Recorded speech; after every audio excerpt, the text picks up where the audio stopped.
Hi friends, ನಾನು Sharan. Friends, Y T ಸ್ಟುಡಿಯೋದಲ್ಲಿ video edit ಮಾಡಬೇಕಾಗಿರುತ್ತಲ್ಲ, ಆ ಟೈಮ್ನಲ್ಲಿ ಸ್ವಲ್ಪ ಚೇಂಜಸ್ ಆಗಿದೆ. ಈಗ ಅದು ಏನು ಚೇಂಜ್ ಆಗಿದೆ ಮತ್ತು ಎಡಿಟ್ ಮಾಡೋ ಟೈಮ್ದಲ್ಲಿ ಯಾವ ರೀತಿ ಇರುತ್ತೆ, ಎಡಿಟ್ ಮಾಡಿದಾದ್ಮೇಲೆ ಯಾವ ರೀತಿ ಬರುತ್ತೆ ಅಂತೇಳಿ ನಿಮಗೆ ತೋರಿಸ್ಕೊಡ್ತೀನಿ. ವೈ ಟಿ ಸ್ಟುಡಿಯೋದಲ್ಲಿ ನಾನು ಈಗ ಕ್ಲಿಕ್ ಮಾಡ್ತೀನಿ. ಕ್ಲಿಕ್ ಮಾಡಿದ್ರೆ ಒಂದು ವೀಡಿಯೋನ ಕ್ಲಿಕ್ ಮಾಡಿದ್ರೆ ಇಲ್ಲಿ ಪೆನ್ಸಿಲ್ ಸಿಂಬಲ್ ಇದೆಯಲ್ಲ ಫ್ರೆಂಡ್ಸ್, ಇಲ್ಲಿ ಮೇಲ್ಗಡೆ ನೋಡ್ತಿದ್ರೆ ಪೆನ್ಸಿಲ್ ಸಿಂಬಲ್ ಇದೆ. ವಿಡಿಯೋ ಅಪ್ಲೋಡ್ ಮಾಡಿದ ತಕ್ಷಣ ನಾವು ಅನ್ಲಿಸ್ಟೆಡ್ನಲ್ಲಿ ಇಟ್ಟಿರ್ತೀವಿ. ಅಲ್ಲಿ ಎಡಿಟ್ ಮಾಡಬೇಕಂದ್ರೆ ಇಲ್ಲಿ ಪೆನ್ಸಿಲ್ ಸಿಂಬಲ್ನ ಕ್ಲಿಕ್ ಮಾಡಿ ಎಡಿಟ್ ಮಾಡ್ತೀವಿ. ಅಂದರೆ ಟೈಟಲ್ನ ಬರಿತೀವಿ, ಡಿಸ್ಕ್ರಿಪ್ಷನ್ ಬರಿತೀವಿ, ಮತ್ತು ಮೇಡ್ ಫಾರ್ ಕಿಡ್ಸ್ ಅದನ್ನ ಸೆಲೆಕ್ಟ್ ಮಾಡ್ಕೋತೀವಿ. ಅಲ್ಟರ್ಡ್ ಕಾಂಟೆಂಟ್ ಅದು ಸೆಲೆಕ್ಟ್ ಮಾಡ್ಕೋತೀವಿ. ಅದೆಲ್ಲ ಸೆಲೆಕ್ಟ್ ಮಾಡ್ಕೋಬೇಕಾದ್ರೆ ಮೊದಲು ಬೇರೆ ಬರ್ತಿತ್ತು, ಈಗ ಬೇರೆ ಬರ್ತಾ ಇದೆ. ಅದು ಹೇಗಿದೆ ಅಂತೇಳಿ ನಿಮಗೆ ತೋರಿಸ್ತೀನಿ.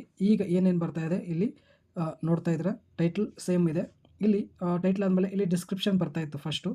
ಈಗ ಡಿಸ್ಕ್ರಿಪ್ಷನ್ ಇಲ್ಲಿ ಬರ್ತಾ ಇದೆ ಫ್ರೆಂಡ್ಸ್. ಸೆಕೆಂಡ್ ಇಲ್ಲಿ ಟೈಟಲ್ ಆದಮೇಲೆ ಡಿಸ್ಕ್ರಿಪ್ಷನ್ ಬರ್ತಾ ಇತ್ತು, ಈಗ ಇಲ್ಲಿ ಬರ್ತಾ ಇದೆ. ವಿಸಿಬಿಲಿಟಿ ಇಲ್ಲಿ ಕೆಳಗಡೆ ಬರ್ತಾ ಇತ್ತು, ಈಗ ಮೇಲ್ಗಡೆ ಬರ್ತಾ ಇದೆ ಫ್ರೆಂಡ್ಸ್. ಇದಾದಮೇಲೆ ಆಡಿಯನ್ಸ್ ಇದೆ, ಮೇಡ್ ಫಾರ್ ಕಿಡ್ಸ್ ಇಲ್ಲಿ ಸೆಲೆಕ್ಟ್ ಮಾಡೋದಿದೆ.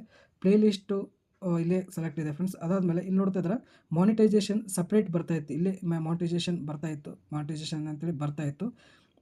ಇಲ್ಲಿ ನಾವು ಬೇಗ ಸೆಲೆಕ್ಟ್ ಮಾಡ್ಬೋದಾಗಿತ್ತು. ಇಲ್ಲಿ ಮಾನಿಟೈಸೇಷನಲ್ಲಿ ಆ್ಯಡ್ಸ್ ಎಲ್ಲನೂ ಸೆಲೆಕ್ಟ್ ಮಾಡ್ಕೋಬೋದಾಗಿತ್ತು. ಪೇಯ್ಡ್ ಪ್ರಮೋಷನ್ ಅಂತೇಳಿ ಇಲ್ಲಿ ಕಾಣಿಸ್ತಾ ಇದೆ, ಇದು ಸಪ್ರೇಟಾಗಿ ಬರ್ತಾ ಇತ್ತು ಪೇಯ್ಡ್ ಪ್ರಮೋಷನ್ ಅಂತೇಳಿ. ಆದರೆ ಇದರಲ್ಲೇ ತೋರಿಸ್ತಿದೆ, ಮಾನಿಟೈಸೇಷನ್ನಲ್ಲಿ ಎರಡು ತೋರಿಸ್ತಿದೆ, ಆ್ಯಡ್ಸ್ ಮತ್ತು ಪೇಯ್ಡ್ ಪ್ರಮೋಷನ್ ಅಂತೇಳಿ. ಅದಾದಮೇಲೆ ಕೆಳಗಡೆ ನೋಡಿದರೆ ಇಲ್ಲಿ ನೋಡ್ತಿದ್ರೆ ಅಲ್ಟರ್ಡ್ ಕಾಂಟೆಂಟ್ ಮೇಲೆ ಬರ್ತಾ ಇತ್ತು. ಅಲ್ಟರ್ಡ್ ಕಾಂಟೆಂಟ್ ಅಂತೇಳಿ ಮೇಲೆ ಬರ್ತಿತ್ತು. ಅದರಲ್ಲಿ ನಾವು ಸೆಲೆಕ್ಟ್ ಮಾಡ್ಕೋಬೋದಾಗಿತ್ತು ಎಸ್ ನೋ ಅಂತೇಳಿ.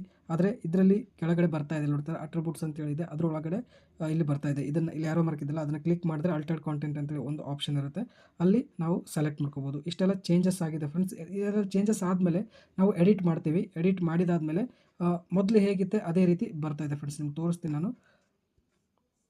ಈಗ ಪೆನ್ಸಿಲ್ ಸಿಂಬಲ್ನ ಕ್ಲಿಕ್ ಮಾಡ್ತೀನಿ. ಕ್ಲಿಕ್ ಮಾಡಿದ್ಮೇಲೆ ಮೊದಲು ಯಾವ ರೀತಿ ಬರ್ತಾ ಇತ್ತು ಅದೇ ರೀತಿಯೇ ಬರ್ತಾ ಇದೆ ಫ್ರೆಂಡ್ಸ್. ಎಡಿಟ್ ಮಾಡೋಕ್ಕಿಂತ ಮುಂಚೆನೇ ಅಷ್ಟೇ ಚೇಂಜಸ್ ಇರುತ್ತೆ, ಆದರೆ ಎಡಿಟ್ ಮಾಡಿದಾದ್ಮೇಲೆ ಸೇಮ್ ಬರ್ತಾ ಇದೆ. ಮೊದಲು ಹೇಗೆ ಬರ್ತಾ ಇತ್ತು ಅದೇ ರೀತಿ ಬರ್ತಾ ಇದೆ.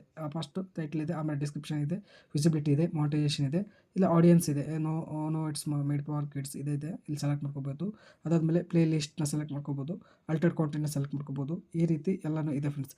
ಆದರೆ ಎಡಿಟ್ ಮಾಡೋಕ್ಕಿಂತ ಮುಂಚೆ ಇದೆಲ್ಲ ಬೇರೆ ಬೇರೆ ಕಡೆ ಇರುತ್ತೆ. ಎಡಿಟ್ ಮಾಡಿದ ಮೇಲೆ ಈ ರೀತಿ ಬರುತ್ತೆ ಫ್ರೆಂಡ್ಸ್.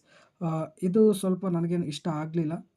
ನಿಮ್ಗೆ ಯಾವ ಥರ ಇಷ್ಟ ಆಗಿದೆ ಅಲ್ಲ ಅಂತೇಳಿ ನೀವು ಕಮೆಂಟ್ ಮಾಡಿ ತಿಳಿಸಿ. ಮೊದಲಿದ್ದೇ ಚೆನ್ನಾಗಿತ್ತು, ಬೇರೆ ಬೇರೆ ಕಡೆ ಇರ್ತಿರಲಿಲ್ಲ, ಇಲ್ಲೇ ಮೇಲಿಂದ ಕೆಳಗಡೆನೇ ಕಾಣಿಸ್ತಾ ಇತ್ತು, ಎಲ್ಲನೂ ಬೇಗ ಎಡಿಟ್ ಮಾಡ್ಬೋದಾಗಿತ್ತು. ಈಗ ನಾವು ಬೇರೆ ಬೇರೆ ಕಡೆ 2-3 ಕಡೆ ಒಂದು ಕ್ಲಿಕ್ ಮಾಡಿ ಅಲ್ಲೆಲ್ಲ ಚೆಕ್ ಮಾಡಿ ಅಲ್ಲಿ ನಾವು ಎಡಿಟ್ ಮಾಡಬೇಕಾಗುತ್ತೆ. ಮಾನಿಟೈಸೇಷನ್ ಆನ್ ಮಾಡೋದಾಗಲಿ, ಅಲ್ಟರ್ಡ್ ಕಾಂಟೆಂಟ್ನ ಸೆಲೆಕ್ಟ್ ಮಾಡೋದಾಗಲಿ, ಎಲ್ಲನೂ ಅಲ್ಲಿ ನೋಡಿ ಸೆಲೆಕ್ಟ್ ಮಾಡಬೇಕಾಗಿತ್ತು. ಮೊದಲು ಇದರಲ್ಲಿ ಮೇಲ್ಗಡೆಯಿಂದ ಕೆಳಗಡೆವರೆಗೂ ಇರ್ತಾ ಇತ್ತು, ಅಲ್ಲೇ ಸೆಲೆಕ್ಟ್ ಮಾಡಿದರೆ ಬೇಗ ಬೇಗ ಟೈಮ್ ಕನ್ಸ್ಯೂಮ್ ಆಗ್ತಾ ಇರಲಿಲ್ಲ. ಈಗ ಸ್ವಲ್ಪ ಟೈಮ್ ತೊಗೊಳ್ತಾ ಇದೆ. ನನಗಂತೂ ಈ ಹೊಸ ಅಪ್ಡೇಟ್ ಇಷ್ಟ ಆಗಲಿಲ್ಲ. ನಿಮ್ಗೆ ಯಾವ ಥರ ಇಷ್ಟ ಆಯ್ತಾ ಇಲ್ವಾ ಅಂತೇಳಿ ಕಮೆಂಟ್ ಮಾಡಿ ತಿಳಿಸಿ ಫ್ರೆಂಡ್ಸ್. ಈ ವಿಡಿಯೋ ಇಷ್ಟ ಆದರೆ ಪ್ಲೀಸ್ ಲೈಕ್ ಮಾಡಿ, ಚಾನಲ್ನ ಸಬ್ಸ್ಕ್ರೈಬ್ ಮಾಡಲಿಲ್ಲ ಅಂದರೆ ಪ್ಲೀಸ್ ಸಬ್ಸ್ಕ್ರೈಬ್ ಮಾಡ್ಕೊಳ್ಳಿ. ಇದೇ ರೀತಿ ಒಳ್ಳೊಳ್ಳೆ ಇನ್ಫಾರ್ಮೇಟಿವ್ ವೀಡಿಯೋಸ್ನ ಅಪ್ಲೋಡ್ ಮಾಡ್ತಾ ಇರ್ತೀನಿ ಚಾನಲಲ್ಲಿ. Thank you friends, thank you very much.